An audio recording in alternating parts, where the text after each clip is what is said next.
countries is no longer sustainable or acceptable. No question here, a lot to discuss, so I do want to bring in Abe Eshkenazi, the CEO of the Association of Supply Chain Management. Thank you so much for taking the time to join us here today. Pleasure to be with you today. Of course. And I do want to ask you, as we talk about this situation that is developing, what are maybe some of the key sectors that are being impacted by these Chinese tariffs? Yeah, obviously they're not all consistent, and some of the products that we ship to them are going to be impacted significantly more than others. Some of the sectors that are going to be hit significantly will be agriculture. Obviously, when you're taking a look at soybeans, pork, and other commodities, those are huge exports that we have to China. Additionally, some of the other sectors, energy, chemicals, and plastics, on the lower end, food and beverage, moderate impact on those. But when you take a look at the volume of the severe from agriculture, energy, and chemicals and plastics, those are pretty significant to our GDP. How have Chinese tariffs kind of changed since the U.S.-China trade tensions began? What's the current status? We've seen kind of what appears to be a back and forth between the U.S. and China. Interesting. I think we need to go back. Tariffs are not new. We've had tariffs on China for over 40 years, but the current tariffs are something a little bit different in terms of their intent. We saw the initial trade conflict back in 2018, 19, and 20, and then the escalation of it, obviously, within the past 3 to 4 months in terms of our U.S. tariffs, 145%, as you indicated, and Chinese response, 125%. But they also indicated that further tariffs are probably unlikely. So we're seeing a slight change in tone today. What maybe specific challenges do U.S. companies face when you're sourcing from or selling to China due to the tariffs? You kind of touched on this already, but really, what sort of challenges does the U.S. face? Yeah, I think we need to take a look at it in timeframes. In the short term, most specific challenge is going to be cost. It is not a supply and demand issue that we're facing right now. It is definitely a cost issue. Obviously, inventory management becomes critical when we're evaluating it. In the long term, we're going to see supplier relationships go under significant pressures. Obviously, long-term relationships are going to come under scrutiny. And then further down the line, uncertainty about long-term investments, specifically capital investments. Do companies bet on the long term with the turmoil that they're facing today? That's an open question. What about sourcing? When we talk about other countries like maybe Vietnam, Mexico, how does that kind of factor in?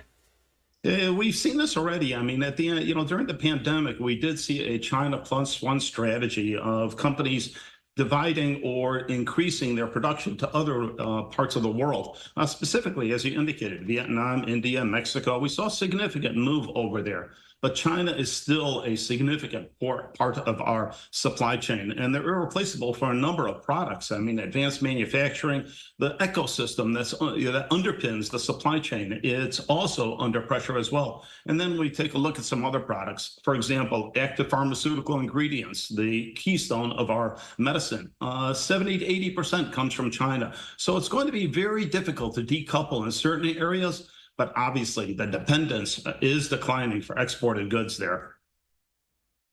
What are the cost implications? And again, a lot of this you've kind of touched on, but I want to dig deeper into it. What are the cost implications for companies? Are they absorbing the tariff costs, passing them on to consumers? That's what a lot of people at home who are maybe watching really want to know.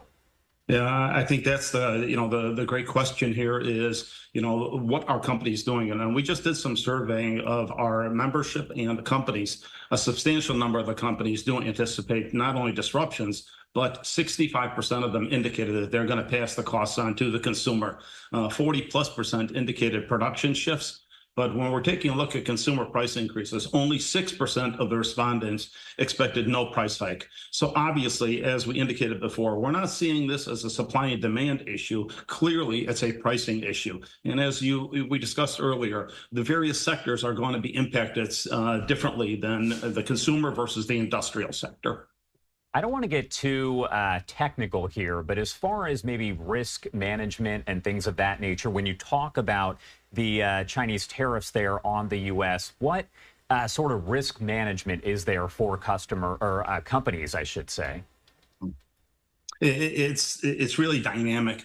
First, we're going to see probably inclusion of tariff pass-through clauses in contracts. If we're contracting with you and should tariffs be imposed by either U.S. or China, then we'll have the right to renegotiate those contracts. We may see dual pricing models with tariffs and without tariffs in terms of the pricing for various commodities, electronics or industrial components. Further, contracts are now going to be designed for agility, not just cost.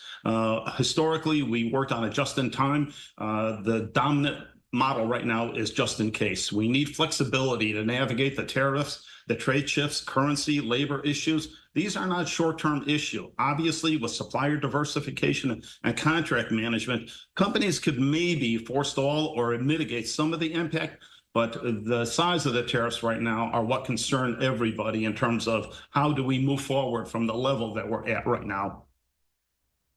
All right. Abe Eshkenazi, thank you so much for taking the time to join us here and discuss all of this further. No question, it's a topic that a lot of people will be discussing as we kind of see this back and forth go on between the U.S. and China as the tariffs continue.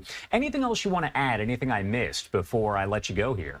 I think the last thing is consumer confidence. And we saw some of the hit take in the pandemic that consumers are, taking a look at their supply chains and wondering, can I get my products and at what cost? And today, I think we're, maybe denting a little bit of the consumer confidence in supply chain. We need to instill that kind of confidence that supply chain professionals and companies can provide what consumers and patients need across the globe. All right. Abe Eshkenazi there, Association of Supply Chain Management. Thank you so much for taking the time to join us here and break it all down. We appreciate it as always. My pleasure.